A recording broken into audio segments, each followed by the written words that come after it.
दोस्तों, भारतीय राजनीति में जब भी पश्चिम बंगाल का जिक्र होता है तो एक नाम सबसे ऊपर आता है, ममता बनर्जी। साल 2026 के विधानसभा चुनाव बिल्कुल दरवाजे पर हैं और हर तरफ एक ही चर्चा है कि क्या एक बार फिर दीदी का जादू चलेगा। लेकिन 2026 के इस चुनावी चक्रव्यूह को समझने के लिए हमें दशकों पीछे लौटना होगा और खोलना होगा द ममता बनर्जी फाइल का वो रहस्यमयी पन्ना। आखिर महज 17 साल की उम्र में उस साधारण सी दिखने वाली लड़की के जीवन में ऐसा क्या हुआ था जिसने पूरे बंगाल का इतिहास बदलकर रख दिया। आज हम सूती साड़ी और हवाई चप्पल पहनने वाली उस महिला के वो अनसुने किस्से डिकोड करेंगे जो आपको अंदर तक झकझोर देंगे। इसी तरह की और रहस्यमयी जानकारी प्राप्त करने के लिए हमारे चैनल ट्रू हिस्ट्री को आज ही सब्सक्राइब करें और बेल आइकॉन को प्रेस करें। इस कहानी की गहराई को समझने के लिए हमें उस कलकत्ता, जो आज कोलकाता है, में जाना होगा, जो 1960 और 1970 के दशक में राजनीतिक उथल-पुथल का सबसे बड़ा केंद्र हुआ करता था। ममता बनर्जी का जन्म एक बहुत ही साधारण निम्न मध्यम वर्गीय परिवार में हुआ था। उनके पिता प्रोमिलेश्वर बनर्जी एक स्वतंत्रता सेनानी थे। बचपन से ही ममता ने अपने घर में देश प्रेम और समाज के लिए कुछ करने की बातें सुनी थीं, लेकिन किस्मत को शायद कुछ और ही मंजूर था। जब ममता स्कूल में ही पढ़ रही थीं, तब उनके पिता का साया उनके सिर से हमेशा के लिए उठ गया। ये वो पल था जिसने उस छोटी सी बच्ची को समय से पहले ही बड़ा कर दिया। परिवार की आर्थिक स्थिति बेहद कमजोर हो गई। घर चलाने के लिए और अपनी पढ़ाई पूरी करने के लिए ममता को बहुत कम उम्र में ही कड़े संघर्षों का सामना करना पड़ा। उन्होंने घर का खर्च निकालने के लिए दूध के पैकेट तक बेचे, लेकिन इसी गरीबी और बेबसी ने उनके अंदर एक ऐसी आग पैदा कर दी जो आगे चलकर बंगाल के राजनीतिक आसमान को रोशन करने वाली थी। अब आते हैं उस सबसे बड़े सवाल पर जो आज के हमारे इस एपिसोड का केंद्र है। आखिर 17 साल की उम्र के आसपास ऐसा क्या हुआ जिसने उन्हें दीदी बनने की राह पर ला खड़ा किया। दरअसल जब ममता बनर्जी कॉलेज पहुंची तो उन्होंने देखा कि छात्र राजनीति में एक खास विचारधारा का पूरी तरह से दबदबा था। उस वक्त बंगाल की सड़कों पर छात्रों के आंदोलन और सियासी टकराव आम बात थे। एक आम लड़की के लिए उन हालातों में घर से बाहर निकलकर किसी राजनीतिक मोर्चे पर खड़े होना नामुमकिन सा लगता था। लेकिन 17 साल की उम्र में ममता ने वो फैसला लिया जिसने सबको चौंका दिया। उन्होंने छात्र राजनीति में कदम रखने का मन बना लिया और छात्र परिषद से जुड़ गईं। यह वो दौर था जब एक युवा लड़की का इस तरह से सड़कों पर उतरकर बड़े बड़े दिग्गज नेताओं के खिलाफ नारे लगाना किसी अजूबे से कम नहीं माना जाता था। इसी दौरान उनके जीवन की एक ऐसी घटना घटी जिसने रातों रात उन्हें पूरे देश की नजरों में ला दिया। बात 1970 के दशक के मध्य की है। देश में आपातकाल और राजनीतिक आंदोलनों का दौर था। उसी वक्त देश के एक बहुत बड़े और कद्दावर नेता जयप्रकाश नारायण, जो उस वक्त सत्ता के खिलाफ एक बहुत बड़ा आंदोलन चला रहे थे, बंगाल के दौरे पर आए। उनके स्वागत और उनके काफिले के लिए हजारों लोगों की भीड़ उमड़ी थी। उनके सामने खड़े होने की हिम्मत उस वक्त बड़े बड़े नेताओं में भी नहीं थी।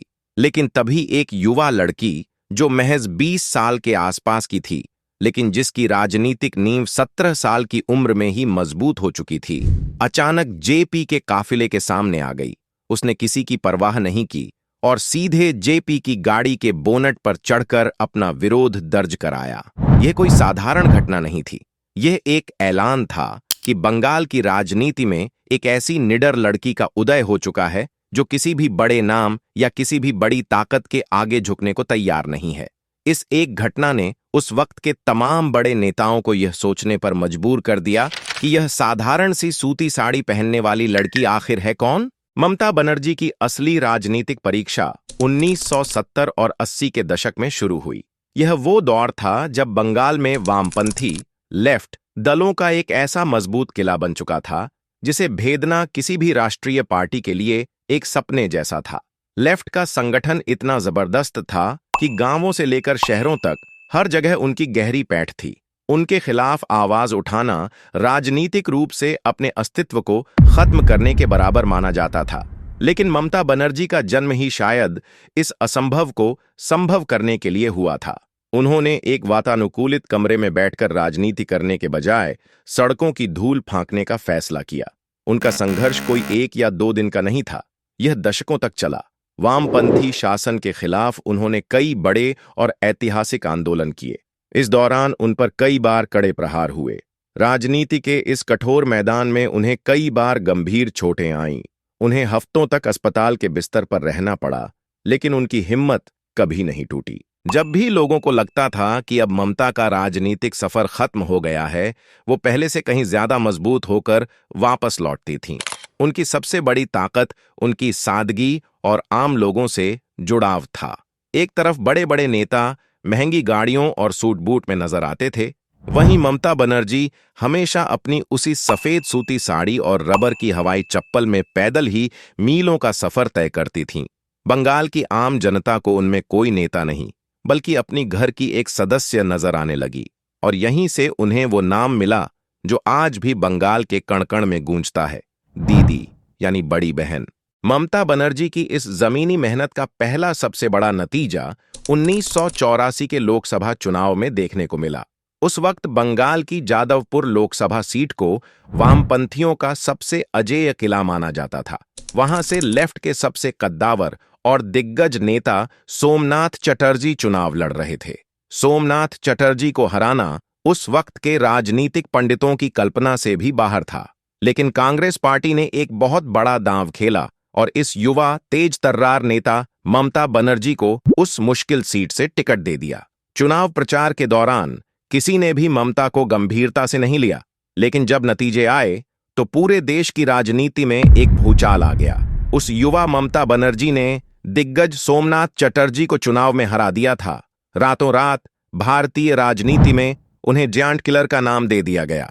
यह वो पल था जब बंगाल के लोगों को यकीन हो गया कि अगर कोई एक शख्स इस दशकों पुरानी सत्ता को उखाड़ फेंक सकता है, तो वो सिर्फ और सिर्फ ममता बनर्जी ही हैं। जैसे जैसे समय बीता, ममता बनर्जी को यह एहसास होने लगा कि अगर बंगाल में कोई बड़ा और वास्तविक बदलाव लाना है, तो उन्हें किसी राष्ट्रीय पार्टी के छाते से बाहर निकलकर अपनी खुद की एक नई राह बनानी होगी। इसी सोच के साथ साल 1998 में उन्होंने एक बहुत बड़ा और जोखिम भरा कदम उठाया। उन्होंने खुद की पार्टी बनाई, ऑल इंडिया तृणमूल कांग्रेस, जिसका चुनाव चिन्ह था जोड़ा घास फूल। इस नई पार्टी का मकसद एकदम साफ था, बंगाल के हर गांव, हर गरीब, हर किसान और हर मजदूर की आवाज बनना।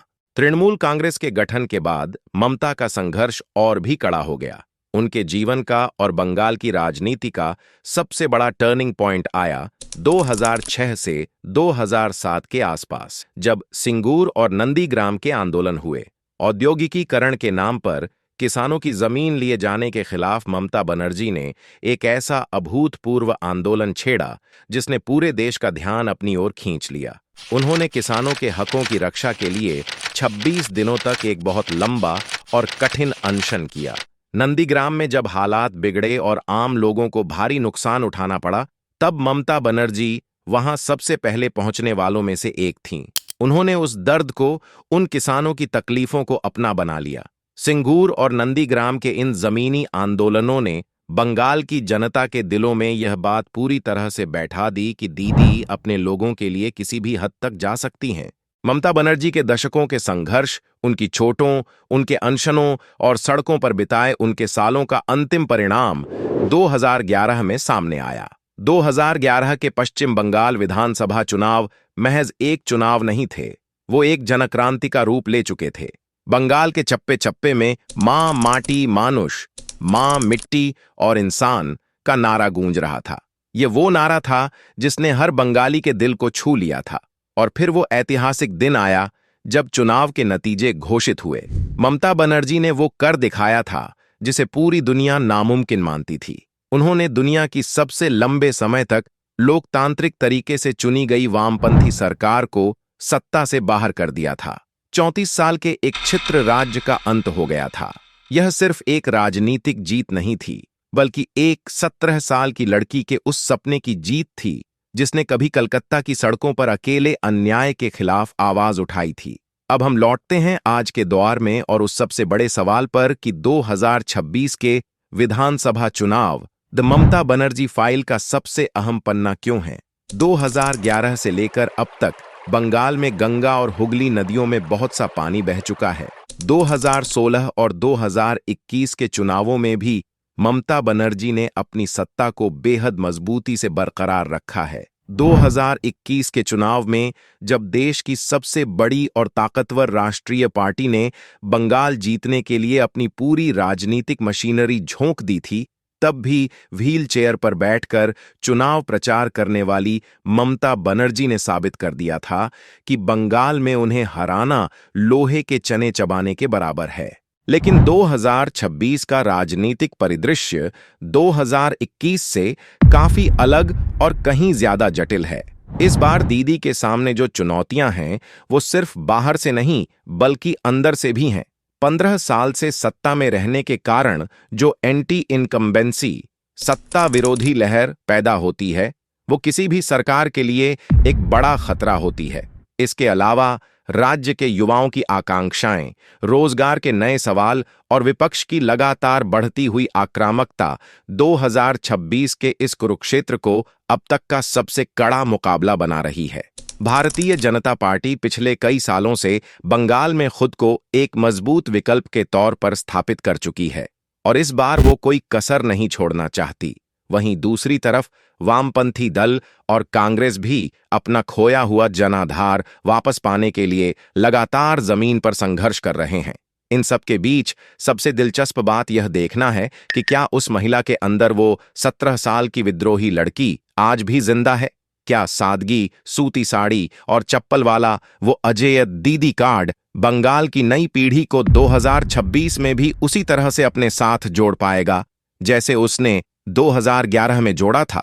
राजनीति के जानकारों का मानना है कि ममता बनर्जी को कम आंकना भारतीय राजनीति की सबसे बड़ी भूल हो सकती है। वो एक ऐसी नेता हैं जो दबाव में सबसे बेहतरीन प्रदर्शन करती हैं।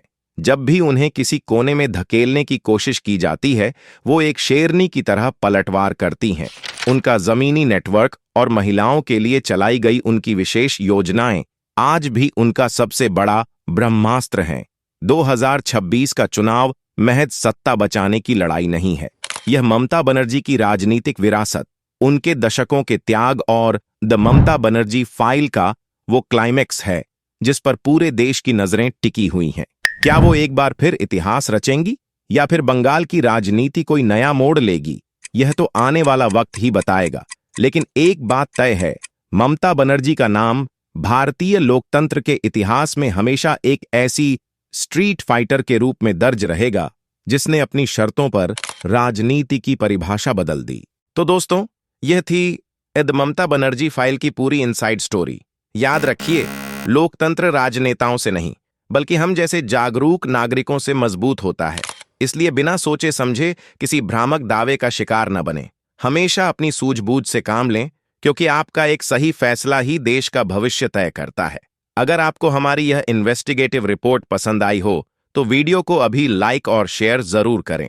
राजनीति के ऐसे ही अनसुने सच जानने के लिए चैनल को सब्सक्राइब करके बेल आइकन दबा लें। जागरूक रहें और अपना फर्ज निभाएं। जय हिंद, वंदे मातरम।